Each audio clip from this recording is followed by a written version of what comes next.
This week on the RevMD podcast, we are going to talk about old patient AR. So old patient AR is one of those things that I think whether we've come into a practice or even helping support a practice that's starting from scratch, old AR is just one of those things that you kind of have to have a very defined strategy on.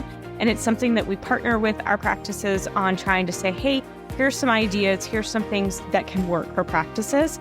So we're going to go over those 5 tips to manage that patient AR, really focusing on, gosh, what do you do if you already have old patient AR and now you need to figure out how to get it paid? All right, welcome back to another week of the RevMD podcast. My name is Dr. Heather Signorelli. I'm a pathologist and physician executive by background and the host of RevMD. If you guys aren't familiar with our podcast, I am the owner of National Revenue Consulting with my husband.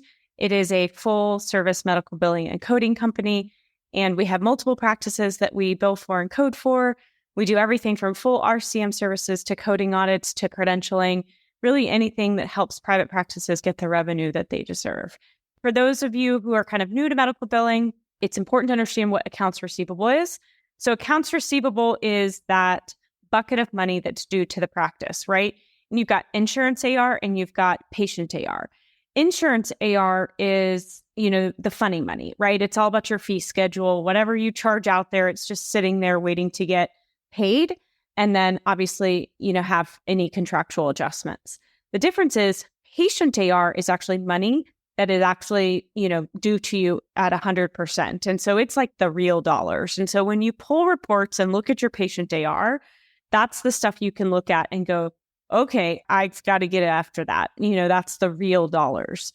So first, let's think about what I consider old AR, patient AR that's old. And so typically I'll define this as patient AR that is, greater than 120, 180 days old, and old patient AR that has had at least 3 patient statements sent out trying to chase after it. So that's going to be the focus of today's discussion.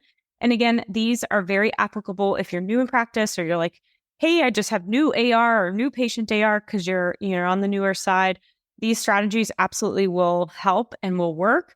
But it's important that if you have that old stuff, you got to get a plan of attack around that old patient AR. First things first, right? So the old AR has accumulated. You've now got to figure out, okay, what do I do with it?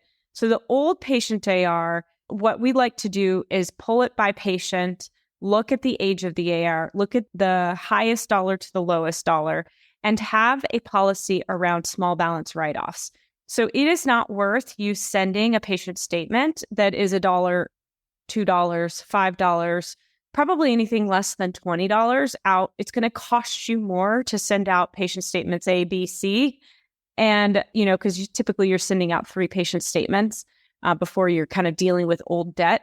But it's going to be more expensive for you to send out patient statements that are over $20. So highly recommend that for any patient statements over $20, you may not want to send out those statements. Now, that doesn't mean you're not going to want to collect on it, right? And we'll talk about, ways to collect on that in a minute. But so resending patient statements over and over again for those small balances is likely not appropriate. Now, you have 2 options, right? If that's really old patient AR and it's less than $20, you can do a small balance write-off. If it's, newer patient AR that's, say, in that $20 range or less than $20, you certainly can, for active patients, when they're coming in for a visit, you're going to be asking them, hey, do you have any balances that are due today? Yes, you do. You have a $19 balance. Let's collect that before you see the physician. And so that's one mechanism that you can manage that under $20 balance. But you'll want to make some decisions around small balance write-offs for patient AR. The same discussion could be had about insurance AR, but we're not going to talk about that today. Once you've got that list, right, you've ranked it from oldest to newest or highest to lowest dollar value, then that first strategy is really about going after and calling patients with that old patient AR. If they're active patients, then putting flags on their chart to say, hey, we've got old patient AR, we've got to collect the next time that they're coming in. So really understanding, okay, how many of these are active patients? If they're not active patients, then you could have a virtual assistant call them and say, hey, you've got a balance of XYZ, we're going to need you to pay for that, or, we're going to work through a collection agency. And there's a lot of controversy on whether or not people want to use a collection agency or not. Ideally, you're getting as much of the old or much patient AR collected up front, so you don't have a huge problem. Maybe you have credit cards on file, those sort of strategies, so it doesn't build up. But if it's already built up and now you're like, okay, now what? That first strategy is really calling patients with overdue balances and seeing, okay, now you've got these balance, we've got to get this paid. That's a really, efficient strategy. Again, you can use a virtual assistant that, is in a different country. The Philippines is a good option for an inexpensive way to manage calling all of those patients. Again, obviously could use your front office staff, but typically, they're busy doing other activities. Number 2 is to send an invoice or a patient letter that says, hey, if you pay this balance in full before X date, right? So maybe it's end of the quarter, you will get a 20% discount, 10% discount, whatever, you feel like is the right amount.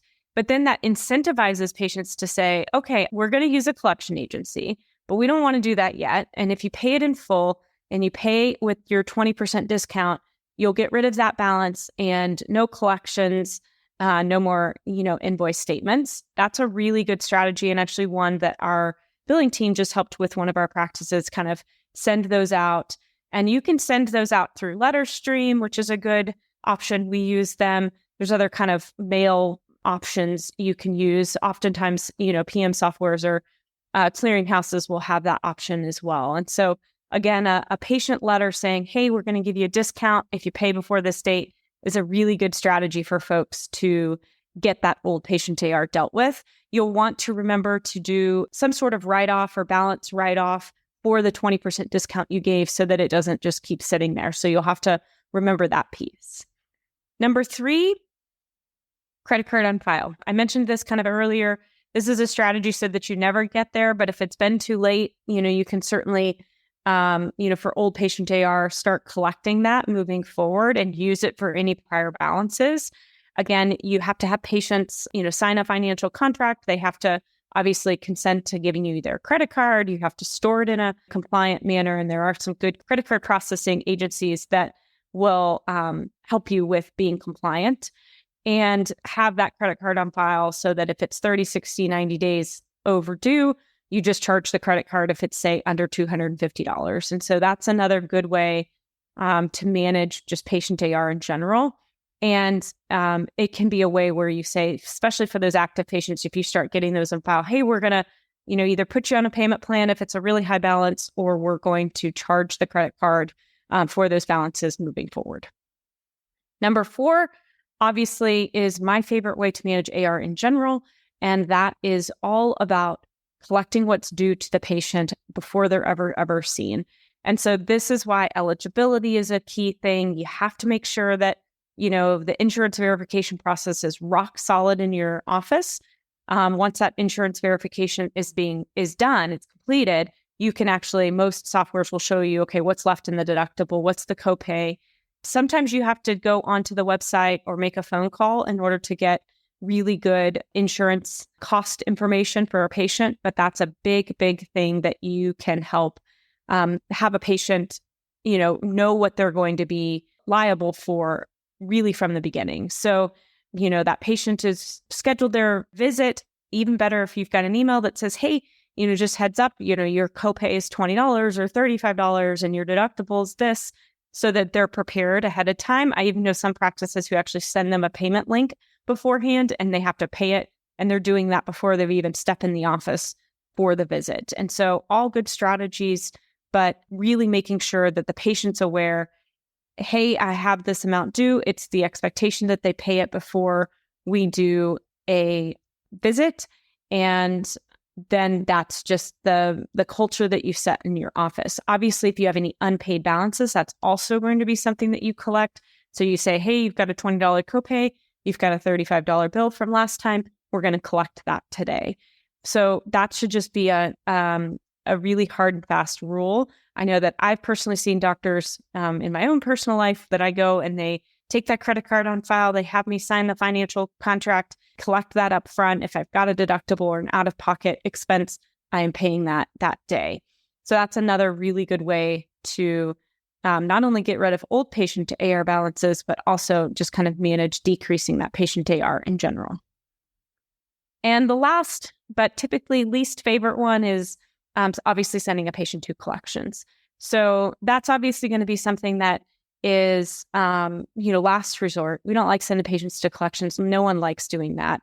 Oftentimes, our billing team is providing those collection reports for physician offices so that they have the information. We don't, as National Revenue Consulting, we don't actually deal with any debt collections ourselves, but we do, provide the data to the practice so that they can kind of put those patients on that list if you absolutely have to. Of course, you're wanting to send them, at least 3 statements, at least having that patient AR be 120 days old. And another thing you really want to make sure is that those patients are aware that, hey, if they don't pay these balances, we're going to send you to collections. And there are some applicable rules in each state around this. And so you'll want to be pairing yourself up with an agency that knows those rules carefully so that, nobody's getting into trouble. It just makes it a cleaner process. So those are the tips regarding old patient AR, with a few thrown in there that also help with new, patient AR that you just don't want to kind of get out of hand.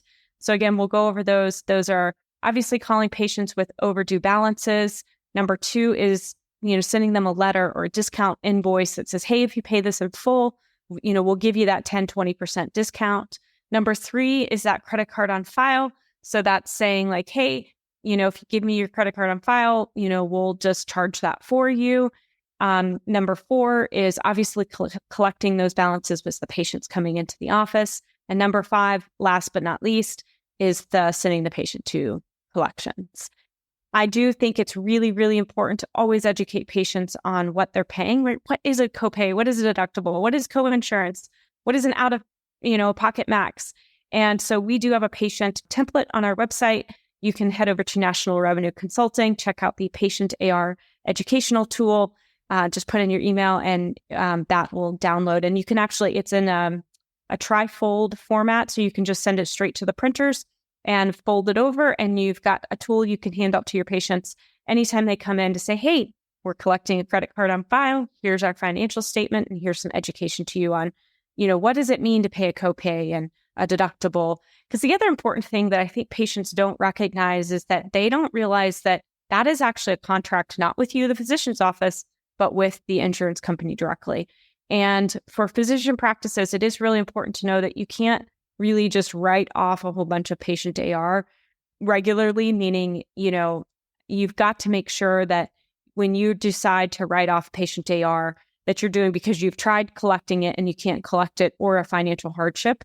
It can't be like a common thing that you just write off, anybody's patient AR the moment it flips to patient responsibility. Part of your contract as a physician office to the insurance companies is that you're going to charge and try and collect the patient AR from the patient. Obviously, different story if you've tried and you can't get it, or there's financial hardship there. You just have to document that. And there are some financial hardship, file forms that you can get online that you can use for documenting that you've tried to collect it and or the patient has financial hardship. All right. Hopefully you guys enjoyed this week's podcast on patient AR. Have a great, great rest of your weekend.